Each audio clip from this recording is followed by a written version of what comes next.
a second that you are holding the ankle of a beetle. Not just shaking his hand, but actually holding his ankle, fingers pressed against the skin, waiting for a pulse.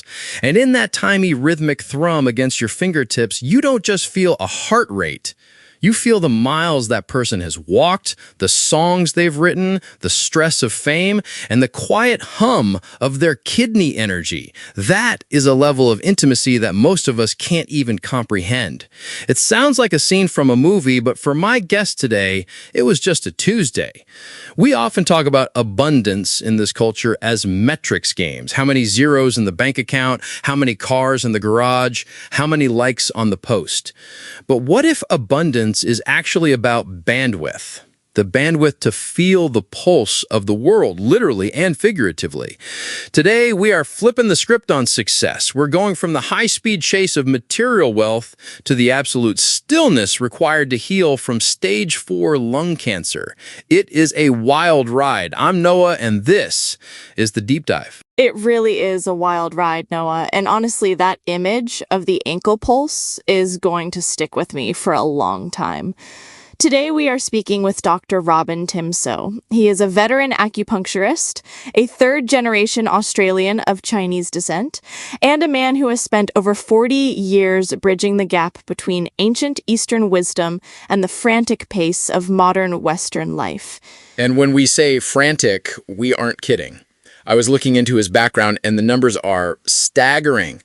At the height of his career, he wasn't just a chill Zen master in a garden. He was running a machine. Oh, absolutely. In the early days, Dr. Robin was seeing something like 200 patients a week.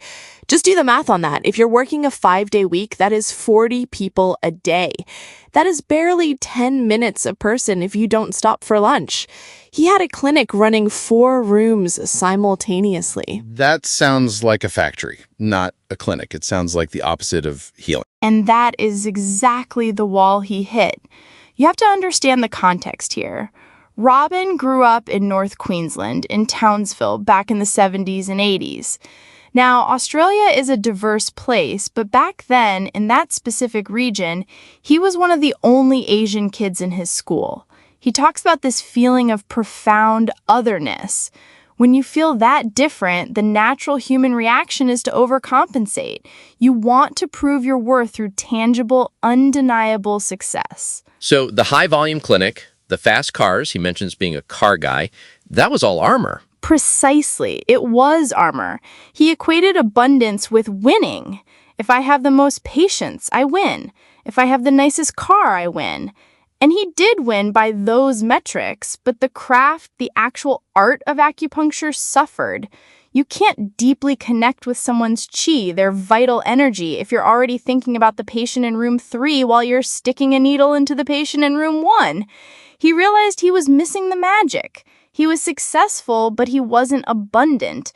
And that distinction is the core of his philosophy now. It's interesting you mentioned the magic or the craft, because I think a lot of people view acupuncture as either a placebo or just simple pain management, like my back hurts, stick a needle here. But Dr. Robin goes way deeper than that. Can we talk about the George Harrison story? Because that feels like the perfect example of this craft he was afraid of losing. It is a beautiful story. So George Harrison, obviously the quiet beetle, was known for his interest in Eastern spirituality. When Dr. Robin treated him, he didn't just take the pulse at the wrist, which is what you might expect if you've been to a standard checkup. In traditional Chinese medicine, or TCM, pulse diagnosis is an incredibly complex diagnostic tool. It's not just beats per minute. They're looking for qualities. Is the pulse wiry? Is it slippery? Is it thready? There are 28 distinct pulse qualities. 28? I thought it was just fast or slow. No, it's a whole language, and Dr. Robin was checking George Harrison's ankle pulses. Specifically, this is often done at the Tai Chi point, which is located in the depression between the medial malleolus, that inner ankle bone, and the Achilles tendon. In TCM, this point is the source point of the kidney meridian. The kidneys are believed to store our jing, or our essence, our constitutional vitality. It's the battery pack of the human body. So he's holding George Harrison's ankle, tapping into his battery pack. What did he find? he wasn't just finding a medical diagnosis. He said that when he touched those pulses, the thought that rushed into his mind was, where have these feet traveled? He felt the magnitude of the life lived. He felt a connection that dissolved the barrier between doctor and celebrity patient. It was just two souls connected through touch. That moment of oneness is what he calls true abundance. It's not about owning the Beatles catalog. It's about connecting with the human being who wrote the songs. That is profound. It shifts the definition of wealth from accumulation to connection. But this philosophy wasn't just tested in the clinic, it was tested in the fire, right? Because Robin's story takes a very dark turn in 2020. It does. And this is where the rubber meets the road. You can talk about flow and energy all you want when you're healthy, but in 2020, Dr. Robin was diagnosed with stage 4 non-small cell lung cancer. Now, for context, according to data from the American Cancer Society and other oncological bodies, the 5-year survival rate for distant stage 4 NSCLC is often in the single digits, around 7 to 9%. It is a diagnosis that usually tells people to start saying their goodbyes. And he had never been sick before, right? 63 years old, totally healthy, a healer by trade, and suddenly he's got a terminal diagnosis. Exactly. And this is where his concept of illness as a lesson comes in. Now, we have to be careful here, Noah. There is a tendency in the wellness world to victim blame, to imply that you manifested your cancer with bad thoughts. That is not what Dr. Robin is saying. He's saying that the illness presented a curriculum. It forced him to stop everything. He had to face his own mortality and apply 44 years of knowledge to his own body. So what did he do? Did he reject Western medicine? No, and that's what I love about his approach. He is pragmatic. He used integrative care, Western medicine to buy time, and Eastern practices to build the environment for healing. He talks about the body's natural default being health. If you cut your finger, you don't have to concentrate to make it heal. It just does. His job was to remove the obstacles, stress, toxicity, fear, so his body could return to that default setting. He went into remission. He essentially graduated from the lesson. That phrase, medicine buys you time, is really sticking with me. It's like the chemotherapy or the radiation holds the door open, but you have to be the one to walk through it and change the furniture inside the house. That's a brilliant analogy, and part of changing that furniture was letting go of the need for validation. He mentioned that before the cancer, even in his later years, he was still checking his social media stats. How many likes did this post get? How is the algorithm treating me? After facing stage 4 cancer, the algorithm feels incredibly small. He realized that true influence isn't about numbers, it's about authenticity. He actually had a really funny take on AI in the future, which I didn't expect from an acupuncturist. He quoted Elon Musk. He did. He referenced that famous sentiment where Musk was asked about the dangers of AI. And Musk essentially said he'd rather be alive to see the apocalypse than be dead and miss it. Dr. Robin has a similar view. He said the party is just getting started. Despite the wars, the political polarization, the scary technology, he wants to be here. He sees this era not as a disaster, but as a massive transition point for human consciousness. That is such a reframing. Usually when we talk about the future, especially with AI, it's all doom and gloom, P.doom probabilities and job losses. But he sees it as, what, a spiritual event? He sees it as the cracking open of the old shell. He believes that we are moving from a world of competition, that 200 patients a week mindset, to a world of kindness and authenticity. He thinks the systems based on ego are collapsing, and what's left will be people just being who they are. If you strip away the need to survive at all costs, what's left is connection. He calls it heaven on earth, but not in a religious sense. He means realizing that we are already in the universe. We aren't separate from it. I want to circle back to something he said about kindness being the new currency. It sounds nice on a bumper sticker, but how does that actually work in practice? Because the world feels pretty unkind right now. It does, but Robin argues that is because we are looking at the macro level too much. Abundance happens in the micro interactions. He gave this example of walking into a coffee shop. If you are in a state of flow and love, if your internal frequency is calibrated correctly, you change the room. You treat the barista differently, they treat the next customer differently. It's the butterfly effect of emotional regulation. He believes that we have the power to create a microclimate of heaven wherever we go. So, if you're grumpy and rushing, you create a microclimate of hell.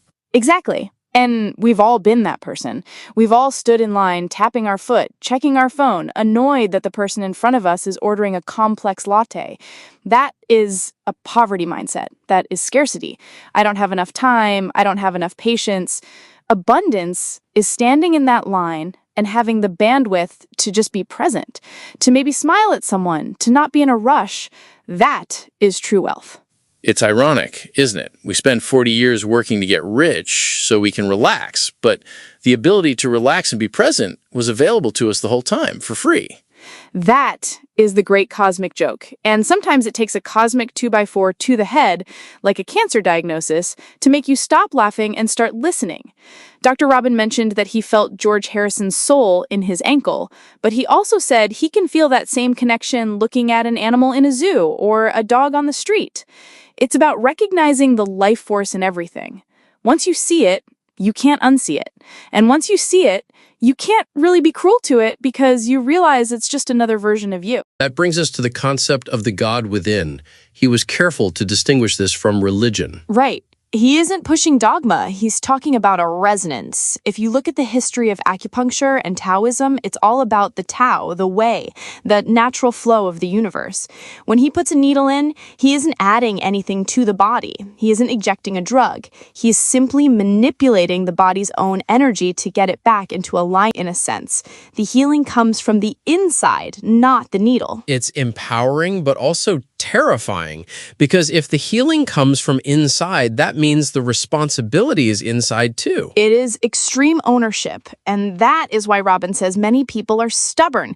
He sees patients who are stuck in their life cycles, just like he was stuck in his car collecting phase, and he can't force them to change. He can only offer the insight. He said, I get a kick out of seeing where people are at. He doesn't judge it, he just observes it. Oh, you're in your accumulation phase. Good luck with that. Let me know when you're ready for the letting go phase. I love that. It's respectful of the journey. You can't skip the chapters. You probably needed to be the arrogant guy with the fast car to become the wise elder with the slow pulse. You can't skip the chapters, Noah. That is it. And now, in his late 60s, Robin is in his Joy of Living chapter. He says his greatest abundance now is just the fact that he is breathing.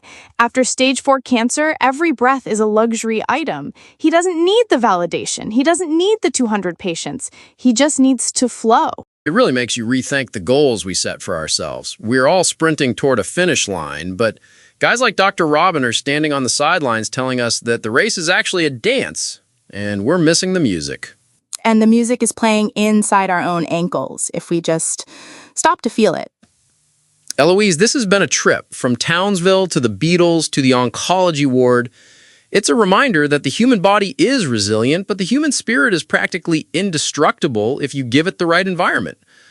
Dr. Robin Tim So is proof that you can rebuild your life from the cellular level up, as long as you're willing to stop counting the external wins and start feeling the internal rhythm. Kenneth had said it better. It's about being kind to yourself so you can be kind to the world. If you know someone who is running that 200 patient a week race and needs to slow down, or someone navigating a tough health battle who needs a new perspective on healing, send them this episode. It might just be the pause they need.